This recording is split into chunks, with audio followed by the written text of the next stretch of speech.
কংগ্রেস এবং আরও কিছু দল ঘোষণা করেছে তারা 22শে জানুয়ারি রাম মন্দিরে প্রাণ প্রতিষ্ঠা অনুষ্ঠানে যাচ্ছে না। আবার সাম্প্রতিক মধ্যপ্রদেশের বিধানসভা ভোটের প্রচারে কংগ্রেস নেতা কমলনাথকে দেখা গিয়েছিল। তিনি জনসভায় দাবি করছেন রাম মন্দির নির্মাণের পিছনে কংগ্রেসেরও বড় ভূমিকা আছে। সত্যিই কি তাই? কমলনাথ ভুল বলেননি। বাবরি মসজিদ ধ্বংস এবং রাম মন্দির আন্দোলনে বারবার রাজীব গান্ধী থেকে পিভি নরসিম্হা রাওরা সুবিধে করে দিয়েছেন বিজেপিকে। একবার দেখে নেওয়া যাক রাম মন্দির এবং কংগ্রেসের সেই ইতিহাস।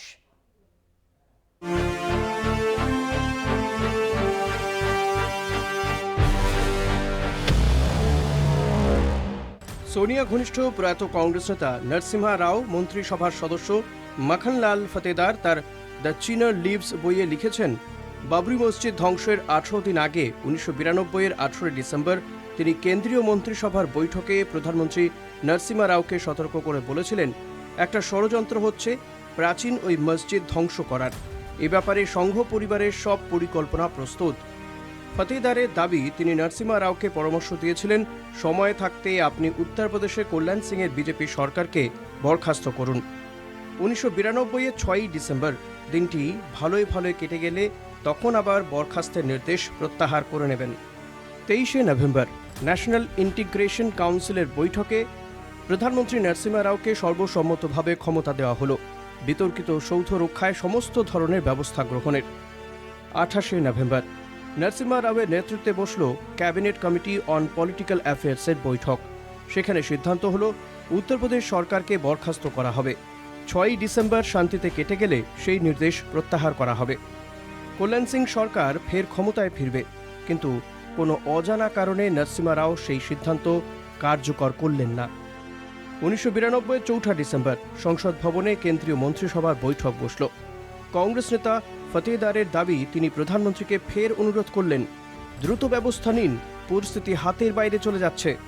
নরসিম্হা রাও বলেন, তিনি পরিস্থিতির ওপর নজর রেখেছেন।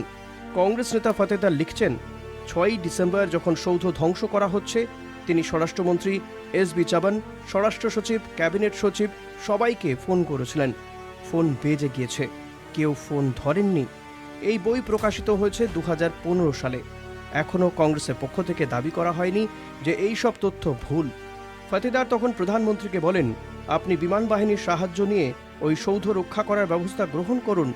প্রধানমন্ত্রী নরসিম্হা রাও বলেন, সেরকম নির্দেশ আমি কি করে দিতে পারি। বিকেলে রাষ্ট্রপতি শঙ্কর দয়াল শর্মার সঙ্গে যখন ফতেদার দেখা করেন, কংগ্রেস নেতা মাখনলাল ফতেদার লিখেছেন, রাষ্ট্রপতি শিশুর মতো ঢুকরে কেঁদে উঠে বলেছিলেন, পিভি এটা কি করলেন।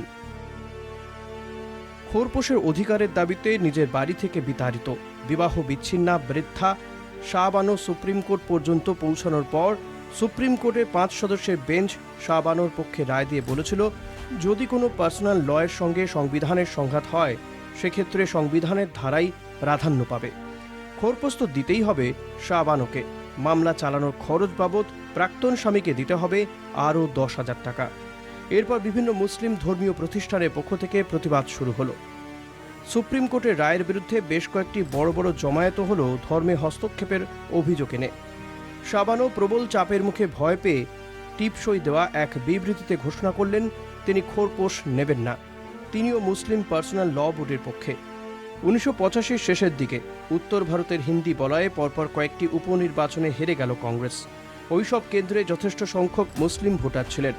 ফল দেখে ভয় পেয়ে একজন বৃদ্ধা বিবাহ বিচ্ছিন্না মহিলার লড়াইকে সম্মান না জানিয়ে রাজীব মন্ত্রিসভা সুপ্রিম কোর্টের রায় পাওয়া তার ন্যায্য অধিকারটাই ছিনিয়ে নিল, পাল্টা বিল পাশ করিয়ে নতুন আইন করে। কংগ্রেসের বিরুদ্ধে অভিযোগ উঠল ভোট ব্যাংকের রাজনীতি করার। তখন ঘটেছিল আরেকটি ঘটনা। উত্তরপ্রদেশে অযোধ্যার জেলা জজ 1986-র 1 ফেব্রুয়ারি একটি এমন রায় বললেন, বাবরি মসজিদের তালা খুলে সেখানে হিন্দুরা রামলালার পুজো করতে পারবে। এতদিন পুজো করতে হতো তালা বন্ধ গ্রিলের পেছন থেকে। প্রশ্ন উঠতে পারে, ওই মসজিদের ভেতরে রামের মূর্তি এলো কি করে? স্বাধীনতার 2 বছর আগে একজন সরকারি কর্মচারী রাতের অন্ধকারে ওই মসজিদে বালক রাম বা রামলালার মূর্তি রেখে এসেছিলেন। 1986-র 1 ফেব্রুয়ারি উত্তরপ্রদেশে অযোধ্যার জেলা জজ কৃষ্ণমোহন পাণ্ডের কাছে বাবরি মসজিদে তালা খুলে পুজো করার অধিকার চেয়ে আবেদন করেছিলেন উমেশ চন্দ্র পাণ্ডে। কে এই উমেশ চন্দ্র? তিনি ছিলেন জেলার এক বিশিষ্ট কংগ্রেস নেতার ছেলে। হ্যাঁ, ঠিকই, বিশ্ব হিন্দু পরিষদ নয়, কোনো হিন্দুত্ববাদী সংগঠন নয়। কংগ্রেসের খুব ওপর তলা থেকে উদ্যোগ নেওয়া হয়েছিল মসজিদের তালা খুলে নিয়মিত রামলালার পুজোর সুযোগ করে দেওয়ার। কিন্তু কেন? আরএসএস, বিশেষ করে উত্তরপ্রদেশের বিশিষ্ট আরএসএস নেতা ভাউরাও দেওরাস রাজীবকে বুঝিয়েছিলেন এই কাজ করে হিন্দুদের মন জয় করতে। অর্থাৎ শাবানোকে সমর্থন করে রাজীব যে হিন্দুদের মন থেকে দূরে সরে গিয়েছেন, তাদের মন জয় করতে এই কাজ জরুরি বলে আরএসএস নেতা রাজীবকে বুঝিয়েছিলেন। আরএসএস নেতা ভাউরাও দেওরাস ভেবেছিলেন রাজীবকে দিয়ে মসজিদে গ্রিলে তালা খোলাতে পারলে দেশ জুড়ে একটা হৈ হৈ হবে। তিনি রাজীবকে বলেছিলেন, রাম জন্মভূমি কা তালা খোলো, হিন্দুও কা নেতা বানো। আর বাবরি মসজিদের তালা খুলে দেওয়ার পর ভাউরাও দেওরাস রাজীবকে লিখেছিলেন, আপনি একটা ঐতিহাসিক কাজ করেছেন, আপনি হিন্দু হৃদয়ের সম্রাট। রাজীব গান্ধীর সময়ই আধুনিক ভারতে ঘরে ঘরে রামায়ণকে পৌঁছে দেওয়ার কাজটা করল ভারতীয় দূরদর্শন।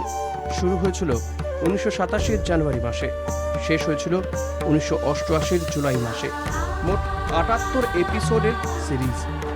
প্রতি রবিবার সকালে যখন টেলিভিশনে রামায়ণ চলত, সেই সময় দেখা যেত প্রতিটি বাড়িতে ছোট বড় সবাই দল বেঁধে বসে গোগ্রাসে গিলছে রাম রাবণের যুদ্ধ। একটি হিসেবে বলা হয়েছিল প্রায় 8 কোটি মানুষ ওই অনুষ্ঠান তখন নিয়মিত দেখতেন। এই সিরিয়াল বিশ্ব হিন্দু পরিষদের রাম মন্দির আন্দোলনকে যথেষ্ট প্রভাবিত করেছিল। এই হলো বিজেপির রাম মন্দির আন্দোলনে কংগ্রেসের ভূমিকা। কমলনাথ খুব একটা ভুল বলেননি।